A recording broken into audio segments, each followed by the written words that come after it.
Salut, moi c'est Aurélie et j'avais envie de te parler dans cette vidéo de pourquoi c'est important de te reconnecter à la mère primordiale pour faire face aux défis actuels, aux épreuves qui nous sont proposées au niveau mondial et de surtout pas t'en aller en 5D dans d'autres dimensions ou ailleurs que sur Terre.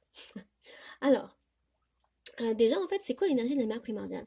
La mère primordiale, comment en fait je le ressens dans l'initiation que j'ai vécue avec elle, elle se fait appeler aussi la déesse sans nom, c'est l'énergie brute de la création de la vie.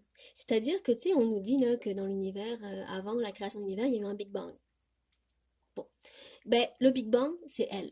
C'est-à-dire que c'est comme genre, c'est l'impulsion de vie primordiale. T'sais. Fait que on a souvent en fait associé la maternité, la mère divine à Marie, à la mère divine en fait qui vient comme materner, coucouner, avec beaucoup de douceur et tendresse. Oui, mais avant ça, il y a une impulsion de vie en fait. Il y a vraiment comme ce feu, ce volcan qui sort en fait et qui vient faire jaillir en fait la vie. C'est quelque chose de très feu, de très sexuel, de très presque un peu masculin en fait, en termes de jaillissement. Et en fait, ce qui s'est passé, c'est que pendant en fait des siècles, des millénaires, l'énergie de la mère primordiale, la mère divine aussi, mais la mère primordiale a été volontairement cachée et détruite, humiliée, ce qui fait qu'en fait, on a complètement oublié cette énergie-là. Elle est complètement oubliée, enfuie quelque part. Fait que là, qu'est-ce que ça fait? Ça fait que nous, les humains, actuellement, on a le devoir de se reconnecter à elle, de se reconnecter profondément à la mère primordiale. Donc, encore une fois, c'est un peu comme, moi je l'appelle comme la face cachée de la mère divine. C'est la face cachée, elle était cachée. Cette énergie-là est aussi une énergie extrêmement puissante, brute, d'insoumission. D'insoumission à tout ce qui est contrôle, manipulation, parce que dans le contrôle et dans la manipulation, ben, la vie ne circule pas. Fait que c'est une énergie qui est profondément gardienne de la vie, c'est une énergie qui est profondément créatrice de la vie. Elle n'est pas contrôlable, elle n'est pas manipulable. Fait que je sais qu'en ce moment, il y a beaucoup de gens qui vivent des colères, puis c'est correct. Mais peut-être que cette colère-là, elle veut aussi se reconnecter à l'énergie de la mère primordiale, tu sais. Parce qu'en fait, c'est comme si ça fait longtemps qu'on cherche une maman, qu'on cherche une mère, mais la vraie mère qu'on cherche, c'est elle.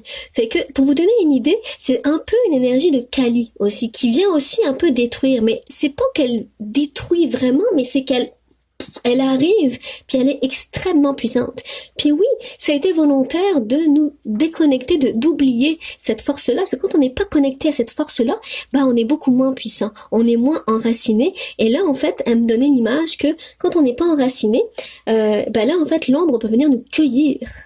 Donc déjà, en fait, on va chercher à l'extérieur, puis ils peuvent nous cueillir et puis nous faire du mal. Moi, je l'ai vécu parce que j'étais pendant longtemps une personne considérée de flyer. Parce que quand j'ai commencé mon cheminement spirituel, au début, quand j'ai eu mon éveil spirituel, ben, je me suis tournée vers des enseignements ben, c'est pas eux le problème, mais c'est comme des enseignements qui divulguaient un peu ces enseignements de connecte à ton âme, connecte à ton higher self, connecte à l'énergie, tu sais, connecte un peu à tout sauf ici sur Terre, tu sais. Et ça, pour moi, c'est dangereux. Parce que, mais c'est pas que c'est dangereux, mais disons qu'il nous manque quelque chose, il nous manque des racines. C'est-à-dire que oui, c'est dangereux de se connecter là-haut sans s'enraciner.